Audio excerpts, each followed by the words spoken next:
Bonjour et bienvenue dans ce nouvel épisode de Celebrity.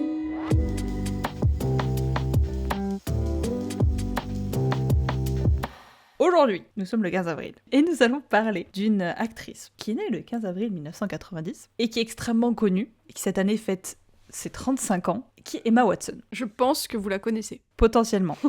C'est peut-être un nom qui vous dit quelque chose. Alors, il faut savoir que Emma Watson est née à Paris. Voilà, j'ai découvert ça m'a fait rire. Elle y a vécu 5 ans. Ok, Donc, madame se débrouille pas trop mal en français. je savais pas du tout. Voilà, mais ça reste une actrice britannique. Pour ceux qui éventuellement, le nom ne dit rien, parce que plus on avance en âge et plus je me rends compte que nos évidences à nous, du style les One Direction, ne sont pas les évidences des plus jeunes. Enfin, C'est voilà. vrai. Enfin, ma nièce, qui a 10 ans de moins que moi, ne savait pas qui étaient les One Direction. Ça fait mal, mais c'est pas grave. Donc c'est l'actrice qui fait Hermione dans Harry Potter. Ça, je sais que tout le monde l'a, vu que c'est un classique. Moi, Emma Watson, la première fois que je l'ai rencontrée, Oh, lol, gros guillemets rencontrée, fancy.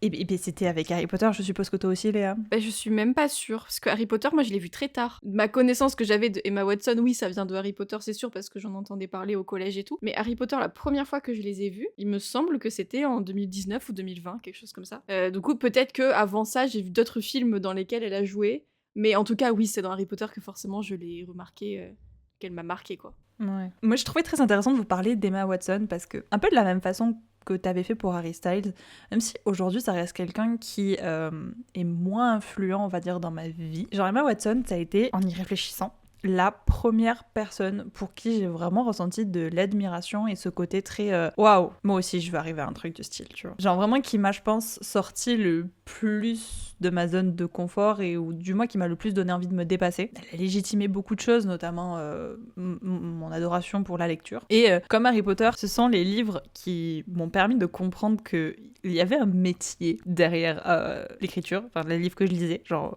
qui m'ont permis de conscientiser le taf d'auteur. Bah, j'ai trouvé ça hyper important de vous parler d'elle et de voir à quel point, dans ma jeunesse, Emma Watson a été influente. C'est la première personne dont j'étais fan, avant les One Direction. Waouh. Bah parce que moi je l'ai découvert, j'avais 11-12 ans. Alors que vous allez me dire, oui mais One Direction ils sont sortis en 2012, Estelle. Oui, mais j'ai pas écouté One Direction de suite.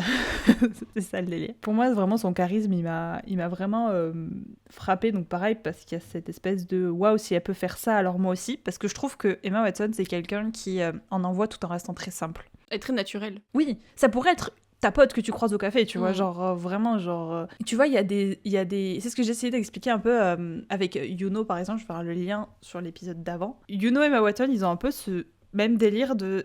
Il y a vraiment une simplicité qui émane d'eux. Il y en a, ils ont un charisme, une aura, que tu sens que c'est célèbre, quoi. Genre, c'est magnétique, c'est fou. Eux, c'est magnétique parce que c'est simple. Mais Dove Cameron, par exemple, elle a ce truc-là. Exactement, Dove Cameron. Typiquement. Et Emma Watson, ouais, c'est la première personne avec qui j'ai eu ce sentiment de ressemblance parce que justement cette simplicité et ce côté un peu Madame Tout le Monde. En plus, elle jouait Hermione, qui est genre vraiment Mademoiselle Je sais tout ce que tu veux, et j'étais clairement une Mademoiselle Je sais tout quand j'étais gamine. Désolée pour toutes les personnes qui ont été avec moi quand j'étais plus jeune.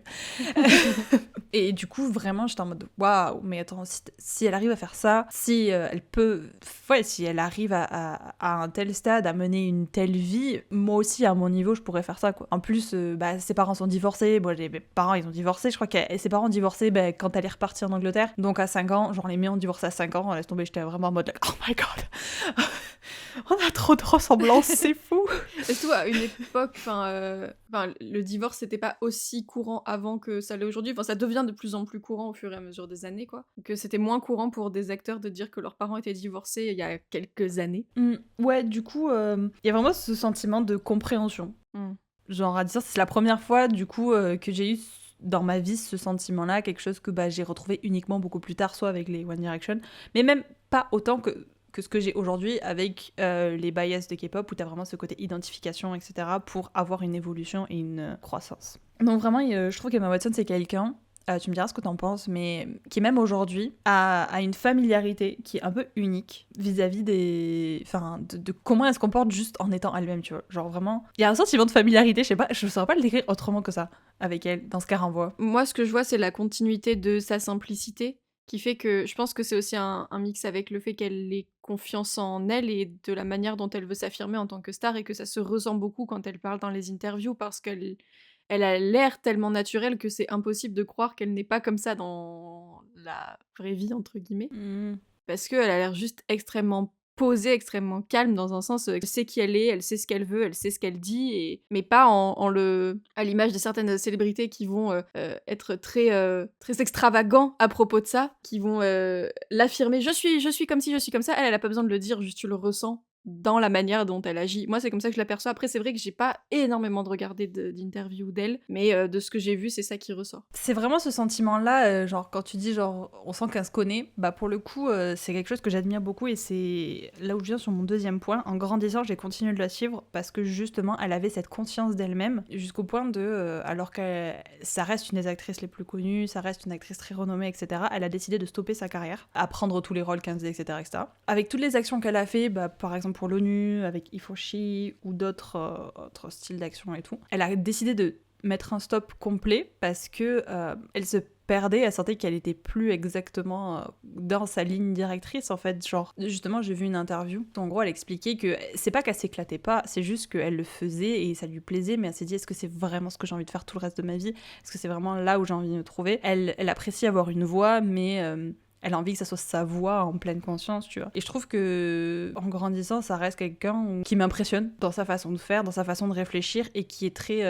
tu peux t'y retrouver. Voilà, franchement, moi, c'est une personne que je trouve extrêmement humaine et tout autant charismatique et douée dans ce qu'elle fait. Et j'adore la balance qu'elle a instaurée dans sa vie entre sa vie privée, sa vie publique et son travail atypique. Et en même temps, les réflexions qui sont genre... Mais enfin, je vous jure, le podcast... que je vous conseillerais aller l'écouter. Genre, moi, j'ai l'impression d'avoir une discussion entre nous deux, quoi. Genre, tu te dis, waouh, en fait, elle est tellement normale, alors qu'elle pourrait avoir une vie à 1000 à l'heure, et il y en a d'autres où tu écoutes leur podcast et t'es en mode, ah waouh, ils ont vécu des trucs de malade, etc.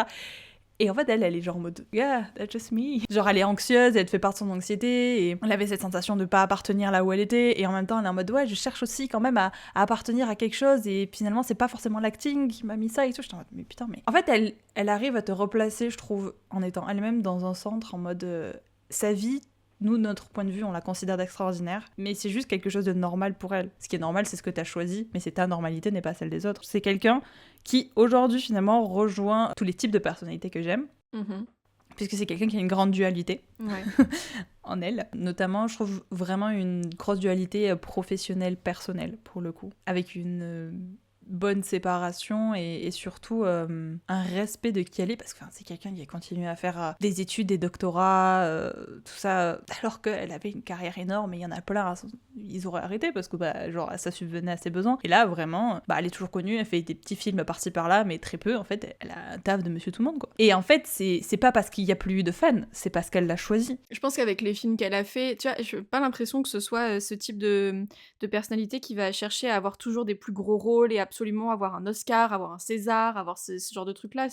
Elle a joué dans des films qui lui tenaient plutôt à cœur que des films qui allaient pouvoir lui rapporter la fame. Mais je pense que ouais, ce qui la différencie sur ça, c'est elle est pas... je vais pas dire qu'elle est pas carriériste parce que c'est un peu peut-être négatif, mais pas comme certains acteurs, ouais, à toujours vouloir plus, le plus gros film, le plus gros budget, le plus gros réal. C'est genre juste, elle fait ce qui lui plaît et ce dans quoi elle brille. Elle a vraiment pas peur de se réinventer en fonction de chaque saison de sa vie, tu vois. Ce qui l'importe, c'est dans cette saison-là, il faut qu'elle soit elle-même et elle soit alignée avec elle-même. Et je trouve ça hyper inspirant, genre comme mentalité et tout, et voilà, Emma Watson quoi. Ouais.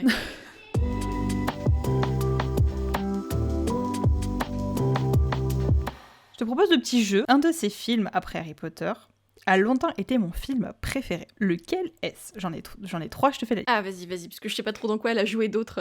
Oui, alors que moi, je suis allée voir sa filmographie, je pense que j'ai vu plus de la moitié de ses films. Parce qu'il y avait une époque où genre il y avait Emma Watson dans le film, j'étais en mode, ok, je vais le voir. Ok, d'accord. Je vois très bien. Oui, bon après, je suis un petit peu comme ça dans la vie de tous les jours. Hein. Ah, ça j'aime bien, je vais le voir. Oui. Ah, ça j'aime bien, je vais le voir. Je le fais. On a Les filles du Docteur March, Oui. Le monde de Charlie, ou Noé. Je pense pas que Les filles du Dr March c'était ton film préféré pendant longtemps, donc je dirais peut-être Le monde de Charlie. Oui, tout à fait. Le monde de Charlie, il est sorti en 2012, si je dis pas de conneries. Et pendant très très longtemps, ça a été mon film préféré. Ça parle un peu vraiment de l'adolescence, de cette fin de lycée. Tu cherches, tu essaies de comprendre un peu qui tu es, et t'expérimentes un peu tout ce qui passe, et puis tu tombes amoureux, et puis tu te dis mais qu'est-ce que c'est vraiment l'amour, etc., etc. Et puis tu essaies de te fondre dans un groupe. C'est un esthétique très particulier. Aujourd'hui, c'est un j'aimerais bien le revoir, je pense, pour replonger un peu dans cette nostalgie et tout. Ça a très très longtemps été mon film préféré. Et aujourd'hui, c'est un film que j'affectionne particulièrement. Je le conseillerais pas à partir d'un certain âge parce que je l'ai vu trop jeune. Ok, je ne l'ai jamais vu. Ah bah voilà, on fera une session. Vrai ou faux? À 12 ans, j'allais au coiffeur avec des photos d'Emma Watson pour avoir la même coupe qu'elle. J'allais dire, si t'as inventé ça, c'est fort, en même temps, t'inventes tellement de trucs que, en fait, c'est peut-être pas si fort que ça. J'écris des livres. Voilà. Moi, je dirais que c'est possible, je dirais vrai. Oui.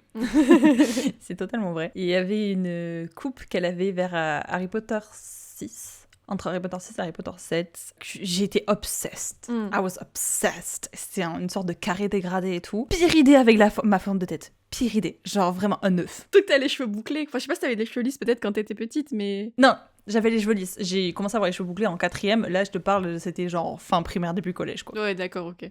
Non, parce qu'avec les cheveux bouclés, en plus, vraiment, c'était pas la bonne idée, quoi. Non, vraiment pas. Bah, c'était quand même pas une très bonne idée. Oui, j'ai les photos, non, on ne les affichera pas. Par contre, on peut clairement mettre l'inspiration parce que je sais exactement quelle photo c'est. Et un autre vrai ou faux, elle fait partie des 3 célébrités avec qui je voudrais prendre le thé pour discuter de la vie. Oui, c'est sûr que oui. Bah non. Oh! Elle en a fait. Ah, je me partie. dis parce que tu me l'as déjà dit. Mais elle en a fait partie, mais ça fait 2-3 ans qu'elle est plus dedans. Sachant que, tu me proposes, je suis en mode oui, bien sûr. Hein, voilà. Idéalement, c'est Kate Middleton qui a pris sa place parce que j'aimerais énormément discuter avec quelqu'un issu de ces milieux-là. Pareil, ses choix de vie doivent être absolument extraordinaires. Après, il y a Hugh Jackman et Félix. Voilà. D'accord. Elle s'est fait éjecter. Il est là.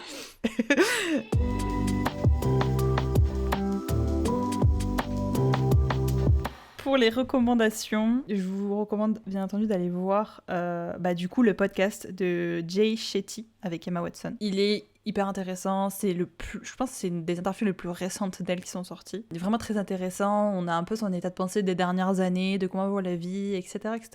Très cool, voilà. Très cool comme podcast. Après, évidemment, je vous conseille d'aller voir Le Monde de Charlie. Pour un petit peu de nostalgie, la nostalgie d'une époque, de la fin d'une ère, elle avait les cheveux courts, c'est juste après Harry Potter et tout. Oh wow. Et donc il y a des très bonnes musiques aussi dedans, si je peux me permettre. Et enfin, je vous conseille Little Women, où les 4 filles du Dr March, qui est, je pense, avec son adaptation avec elle, Saoirse Ronan et Florence Pugh et Timothy Chalamet Bing Bong.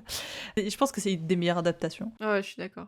Après, j'ai pas vu les autres. Mais du coup, ouais. J'ai vu des extraits des autres. J'ai pas vu les films en entier, mais j'ai vu des extraits des autres. Et honnêtement, rien que pour Jo March, qui est joué par Saoirse Ronan. Ouais, ce film, c'est réalisé... Comment elle s'appelle déjà là, je me souviens plus, Greta, de la réalisatrice, parce que quand même, elle a une sacrée patte, cette dame. Hein. J'ai regardé. Rendre Mozart ce qui est à Mozart, c'est pas Mozart hein, dans l'expression aussi. César. C'est César. Ouais, c'est ce que je me disais. Tu sais, Rome, tout ça, là où on va aller, quoi. Léa devant la lagune à Venise. Ah, rendons à Mozart ce qui est à Mozart. Ok. Oh là là, l'idiote du village, rendons quoi. À Mozart ce qui est à Mozart. Bon, Les filles du Dr March, du coup, qui a été réalisé par Greta Gerwig, pour référence, qui a aussi réalisé le dernier Barbie, si ça parle à d'autres personnes. J'adore cette réalisatrice parce que, pour le coup, c'est une réalisatrice féministe qui fait des trucs féministes, mais pas à la Netflix. Parce que Les filles du Dr March, c'est un film féministe, c'est une histoire féministe. Pour moi, c'est, à ma connaissance, la meilleure réalisatrice féministe qui fait passer le message de manière correcte. Même si c'est beaucoup plus caricatural dans Barbie, mais Emma Watson, je trouve, en parlant de féminisme, justement, qu'elle parle super bien de ça, et moi, c'est ça que je vois beaucoup, enfin, que j'ai beaucoup vu d'elle, des discours qu'elle a fait pour les droits des femmes, etc. Et elle représente vraiment à l'image de ce qu'on disait tout à l'heure, elle le fait de manière simple, en fait. Elle va pas crier sur tous les toits, je suis féministe, etc., mais ça fait partie de qui elle est, et du coup, ça se ressent de manière tout aussi forte que si elle le disait, et ça va avec ce qu'on disait sur sa présentation avant. Quand elle avait fait la campagne E4She, son discours, je l'avais regardé, je l'avais écouté, j'avais énormément apprécié, parce que je me souviens qu'elle dit, en gros, être féministe, c'est pas genre détester les hommes, ou les descendre, ou passer son temps à gueuler, je suis féministe. Être féministe, c'est juste faire comprendre qu'on n'a pas à réclamer des choses qui sont normales, ou un truc du style, tu vois. Ouais. Son discours était vraiment très chouette. À l'époque, tu dis waouh, la position qu'elle prenait était, c'était pas passif-agressif, c'était genre juste en mode fact, tu vois. Pour moi, elle a vraiment été moteur sur certaines façons de penser à ce niveau-là, parce que c'était très mal vu à cette époque. Enfin, une appellation qui était mal féminisme était mal représentée. Oui. Je trouve qu'elle a lancé un nouveau courant à ce niveau-là, ou elle faisait partie d'un nouveau courant, du moins. Elle a juste donné une voix à un courant plus soft, de par sa popularité, forcément. Oui, merci merci pour nous avoir suivis sur ce nouvel épisode de Celebrity. N'hésitez pas à nous dire en commentaire quand est-ce que vous avez découvert Emma Watson, si c'est une personnalité que vous suivez toujours un peu, si vous voudriez plus la voir sur la scène globale, et si Hermione était votre personnage préféré dans Harry Potter. Moi c'était le cas, sans surprise. Et bien on vous dit au revoir. Oui, on vous donne rendez-vous dans 5 jours pour le prochain Celebrity. Voilà, à bientôt. À bientôt.